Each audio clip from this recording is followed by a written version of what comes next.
남을 위해 쓰임받는 것이기 때문에.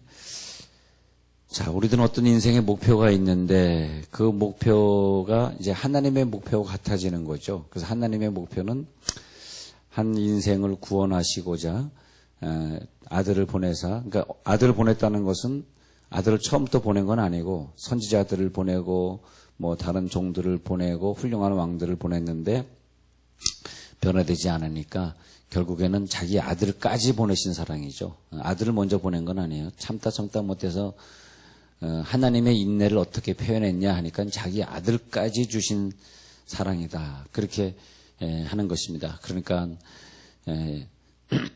이삭이 우물을 팠는데 세겜 사람들이 와서 아주 그냥 심술이 나가지고 그 우물을 흙을 메꿔서 묻어버리니까 싸우지 않고 양보하고 또 다른 곳에 가서 우물을 파고 또 양보하고 가고.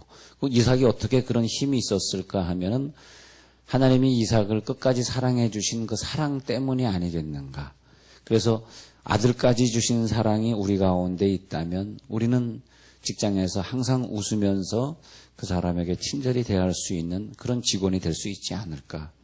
우리에게 만약 그런 사랑이 없다면 어떻게 그런 힘이 생기겠습니까? 그렇잖아요. 어떻게 그런 힘이 나오겠어요? 예. 우리의 몸이 태어날 때 건강하게 태어난 건 아닌 사람도 있을 거예요. 그죠? 건강하지 않은. 그러나 이상하게 예수를 믿고 나서는 어떤 주신 에너지가 있어가지고 에너지로 달려가는 거죠. 예. 그래서 저는 여러분들 직장생활 열심히 하는 거 보면 참 존경해요. 저렇게 직장생활 열심히. 예. 나도 직장생활을 열심히 해야지. 내 직장은 여기니까 열심히 해야죠. 근데 직장생활 열심히 하는구나. 얼마나 끈질기더라. 끈질겨. 얼마나 끈질긴지. 결국 하나님이 우리나라를 이렇게 복 있는 나라로 만드시는 건데 말이에요.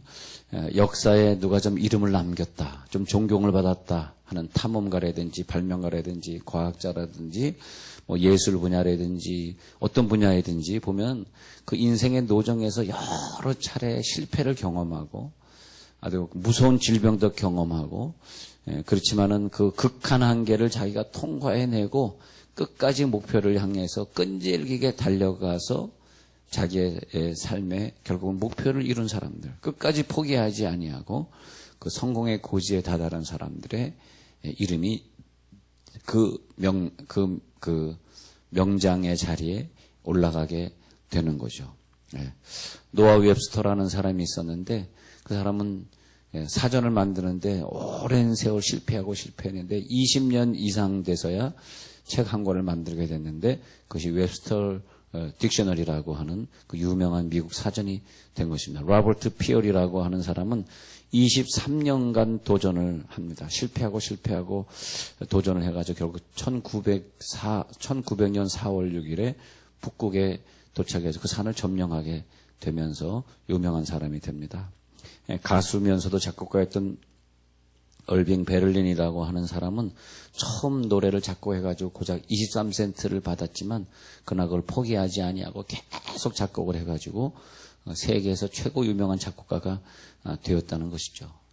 큐리 부인은 여자로서 힘든 인생을 살았지만 끝까지 과학 연구에 인생을 바쳐가지고 나중에 우리가 귀하게 쓰고 있는 에너지로 쓰고 있는 라듐과 플루토늄을 발견하고 핵물리학과 방사선 이론에 뛰어나가지고 아마 그 전 세계에선 아마 그 노벨 과학자상을 2번 받은 사람은 아마 큐리 부인밖에 없을 것입니다.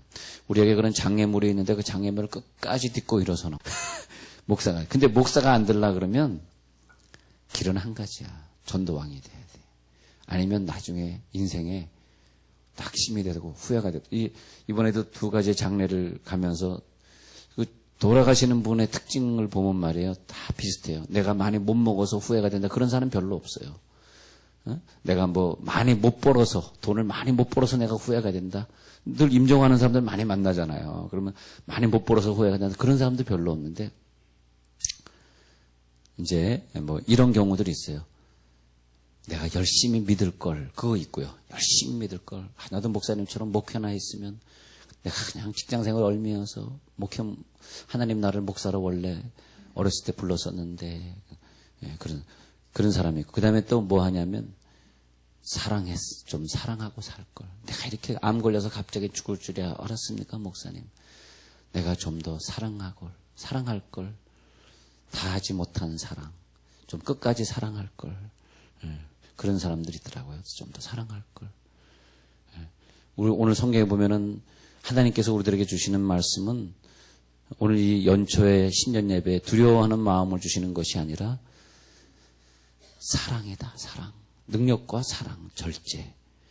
사랑하는 마음. 하나님 나에게 능력을 주셔서 후회 없이 사랑하다 가게 하소서. 예.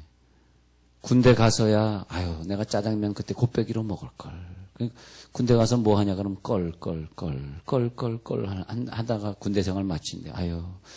그때 휴가 갔을 때 그 친구 좀 만나고 올 걸. 그때 휴가 갔을 때 어머니에게 어머니 좀 주물러 드리고 올 걸. 그러듯이 우리가 마지막 때가 되면 내가 좀 더 사랑할 걸. 내가 좀 더 절제할 걸. 이 육신을 이렇게 절제하지 못하고 보냈나. 그렇게 본능을 참을 수 없었나. 내가 좀 은사로 살 걸. 이 능력, 사랑, 절제가 좀 우리들에게 미련을 남기게 하는 그런 단어들입니다. 좀 더 능력받아 살 걸. 그래서 목사가 되시든지 목사 되기 싫으시다면 하나님의 일에 충성해야 돼요. 진짜예요. 아니면 후회합니다. 영적인 후회가 있어요.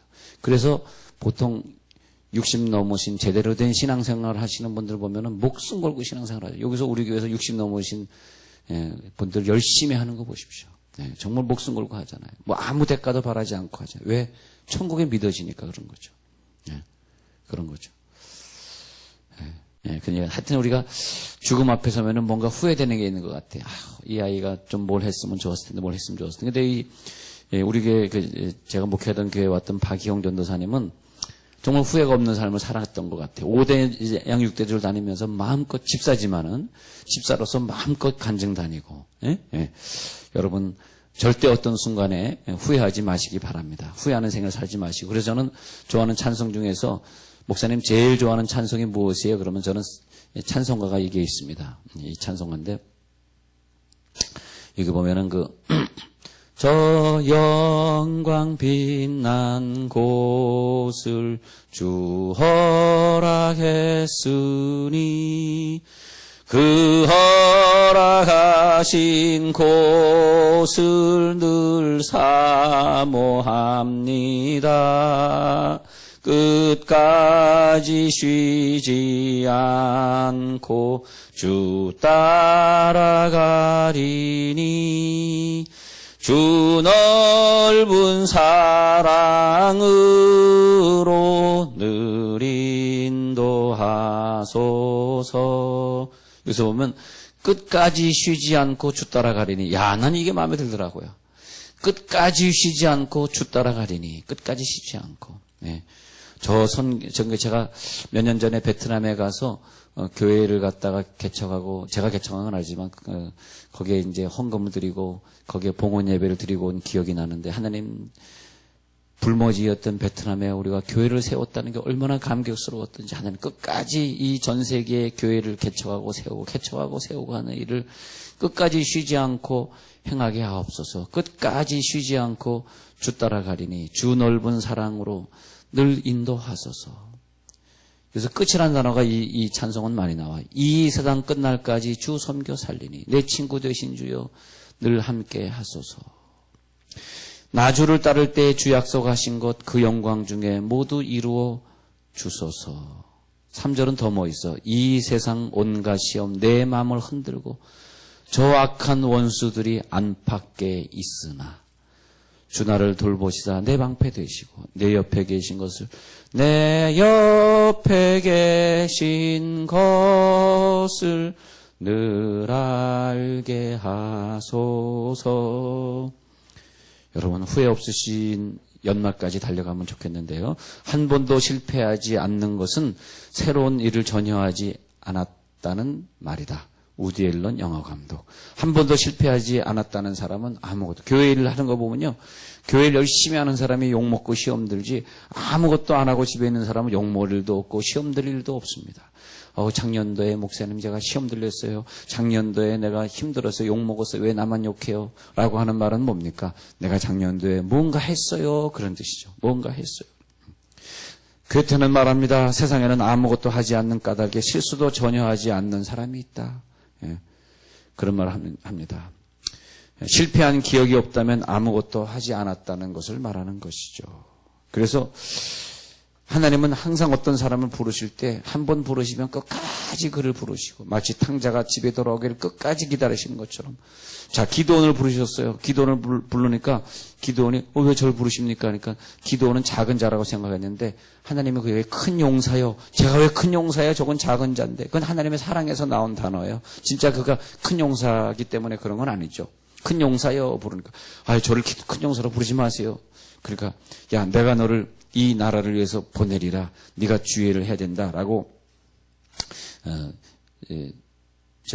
기드온에게 말하니까 기드온이 그래요? 저는 가문이 별볼 없는 가문에 속합니다. 그랬더니 그럼 두 번째로 하니까 또다시 그러면 내가 너에게 반드시 기적을 보여줄게. 어떤 기적이요? 여기에 이쪽 양털에는 습기가 있는데 마르게 하시고 여기는 습기가 적게 한번 해보세요. 뭐 이런 식으로 여러 번 하나님을 시험하니까 또 하나님이 그걸 도와주셔가지고 기적을 보여주시고 이것이 뭐냐면 하나님이 우리를 사랑하시기 때문에 우리가 변치 않고 여기에 또 나오신 것은 내가 잘나서가 아니라 기도원을 사랑하신 그 사랑 사도 바울을 사랑해가지고 끝까지 그를 버리지 아니하고 마지막에 이방인의 사도로 쓰신 그 사랑 끝까지 변치 않는 그 사랑 때문에 우리가 나온 걸 믿으시기 바랍니다. 아마 하나님이 우리를 포기하셨더라면 그 포기했다라고 하는 말이 뭔지 아세요? 작년도에 우리를 데려갔다는 뜻이에요. 작년도에 우리를 데려갔다는 뜻이 뭐냐? 하나님이 너를 포기했다. 그런 뜻이에요. 어느 순간에 하나님이 우리를 데려갈 때가 있어요. 그때는 뭐냐? 이젠 내가 너를 포기했다. 그런 말입니다. 이사야는 또 고백합니다. 내가 여기 있사오니 나를 보내주시옵소서. 근데 그 이사야가 내가 여기 있사오니 나를 사용하시옵소서 말하기 전에 이사야를 끝까지 부르니까 저는 또 부족합니다. 항상 믿음의 사람들은 양보하더라. 저는 부족해요. 끝까지 그를 사용하시라고 또 부르셔가지고 그 입술에 뜨거운 불을 찢어서 보여주시니까 이사야가 깜짝 놀라가지고 제단 숯불 내 입술에 대니 내가 어찌 주저하겠습니까? 이제는 나를 부르소서. 나를 부르소서. 마지막 날에 후회하지 않기 위해서 우리가 이 길을 걸어가야 되는데 마지막으로 이 구절 다시 한번 보고 마치고자 합니다. 우리가 연초에 가져야 되는 마음은 두려워하는 마음이 아닙니다. 이 신년 할애 예배 사실 우리가 신년 할애 예배를 저쪽에 그 뉴스 보니까 뭐 총리가 앞에 선 곳 대통령이 앞에 선 것도 보여주고 수자원공사 또 사장이 앞에 서서 인도하는 것도 뉴스를 통해서 봤는데 우리는 그런 분들이 앞에 서 있는 것이 아니고 하나님이 앞에 계셔요. 하나님이에요. 제가 아니라 하나님이 앞에 서 있는 신년 할애 예배입니다. 네. 그런데 우리가 그 앞에 서 계신 하나님을 두려워하지 마시고 하나님 우리들에게 주시는 마음은 우리들에게 두려움을 주려고 하는 신년 예배가 아니고요. 우리들에게 한 해를 살 수 있는 능력을 주신다는 이 언약의 말씀을 가져가시기를 바랍니다. 하나님 능력을 주실 것입니다. 그리고 올 한 해는 저는 오직 사랑으로라고 생각해 봤어요. 끝까지 사랑하리라. 끝까지 사랑하리라. 저는 여러분들이 한 해 동안 그냥 행복했으면 좋겠습니다. 그래서 여러분들 한 해 동안 여러분들 다그치거나 욕하거나 하지 않을 것입니다. 여러분들 혹시 실수를 하거나 어떤 일이 있어도 저는 미워하지 않을 거예요. 왜? 오직 사랑으로라는 표를 걸었으니까. 오직 사랑으로. 그리고 그 다음에 뭡니까? 세 번째는 이 한 해는 내가 절제하리라. 끝까지 절제하리라. 끝까지 능력받으리라. 끝까지 사랑하리라. 끝까지 절제하리라. 왜냐하면 마지막까지 달려가리라. 그래서 올 한 해는 이것을 이루기 위해서 여러분들이 하나님과 언약을 맺는 것이에요. 첫날은 하나님과 언약을 맺으 난 이런 언약을 맺으리라. 나는 하나님과 이렇게 약속하리라. 그 언약을 맺는 거예요. 그래서 그 언약을 온전히 성취하기 위해서 마지막까지 달려가리라. 어떤 분은 이 한 해를 시작하면서 많은 언약들을 때로는 자기의 몸을 바친다는 언약을 비롯해가지고 또 여러분 나눠드린 그 성경 일독 카드 내가 올 한 해는 일독을 하리라. 하나님과 말씀 언약을 맺는 거예요. 자기 이름을 적어놓고 1년 동안 일독하기 위해서는 하루에 내가 몇 장, 하루 5장씩 읽어가지고 1년 안에 이것을 마치리라. 언약하는 거예요. 한번 해보세요. 끝까지 하게 하소서. 올해는 내가 선교하리라. 내가 어떤 선교사님을 어떻게 도우리라. 어떤 분은 무명이지만은 우리 교회에서 어떤 지원하는 선교사님이 많이 어려우니까 한 달에 10만 원씩 꼬박꼬박 그분에게 작년도에 1년 동안 보내신 분이 있어요. 예. 근데 사실 그분이 너무 어려워. 그러니까 교회에서 보내는 것 말고도 목사님 10만 원 더 보내주세요 해가지고 보내시는 분도 우리 교회에 있는데 그만큼 보니까 1년 동안 내가 적은 돈 10만 원이지만 그 선교사님을 꼬박꼬박 내가 드릴 수 있었구나. 어떤 분이 내가 누구를 좀 선교할까요? 그래서 제가 아는 분이 저 탈북자 선교를 하고 있는데 그 탈북자 선교 모임이 뉴욕 시애틀에 있는데 한 달에 얼마씩 선교원금 할 거예요? 그랬더니 10만 원씩 하겠대요. 그러면 내가 그 미국 구자를 알려줄 테니까 그걸로 10만 원씩 보내라고. 저한테 이제 누구를 도와줄까요? 그럼 저는 주로 그래요. 어떤 선교사님 어려우니까 거기다 좀 보내라고. 왜냐면 그 사람에게 복이 있는. 그래서 몇 년째 시애틀로 10만 원씩 보내고 있어요. 근데 그분이 무명으로 보내니까 그 윤 목사님이라고 하는 분이 나한테 자꾸 전화 와가지고 목사님 10만 원씩 보내서 감사합니다. 근데 목사님 내가 보내는 게 아니고요. 다른 분이 우리 교인은 아닌데 어떤 분이 그걸로 보내는 거예요. 예, 그랬죠. 그랬더니 그 목사님이 가끔 뭐 명절 때 되면 나한테 선물도 보내주고 그러는데 내 것이 아니니까 교인들에게 뭐 사탕 같은 거 보내주면 풀어먹고 보고 하는 건데 사실은 근데 그분도 그래요. 여러 사람들이 저를 통해 가지고 많은 군데 선교를 하고 있는데 참 얼마나 보람된지. 근데 우리가 선교 그럼 끝까지 하는 끝까지. 기도 끝까지. 사랑 끝까지. 할렐루야. 절제 끝까지. 하나님 끝까지 성공하시기를 바랍니다.